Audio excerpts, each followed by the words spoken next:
পরিবর্তন রয়েছে। আমার সাথে বলুন, জন্ম, বৃদ্ধি, জন্মের পর আমরা বৃদ্ধি পাই, হ্যাঁ কি না?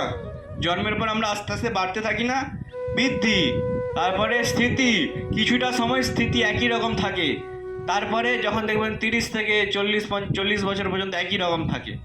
তারপরে সন্তান সন্ততি সৃষ্টি, মানে বাবা হয়ে যায়। তারপরে কি হচ্ছে, ক্ষয় হয়। যখন দেখবেন 50-60 পেরিয়ে যাচ্ছে, 50-এর পর থেকে দেখবেন আস্তে আস্তে কি হবে, ক্ষয়তে শুরু হবে। একই রকম কিন্তু থাকবে না, থাকবে কি, ক্ষয়ে যাবে। দেহ দেখবেন আস্তে আস্তে হাঁটতে পারছেন না, চলতে পারছেন না, ঘুমোতে পারছেন না ঠিকঠাক, হ্যাঁ, একভাবে ঘুমোতে পারছেন না, হাতে ব্যথা, পায়ে ব্যথা, চোখে আবছা দেখছেন, হয় কি না? তারপরে কি হচ্ছে, মৃত্যু।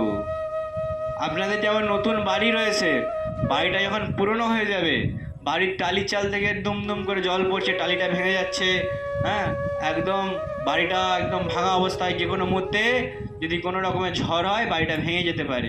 তখন কি করবেন, সেই বাড়িটা বাড়িটা ত্যাগ করে আবার নতুন বাড়ি করবেন কি না? হরে কৃষ্ণ।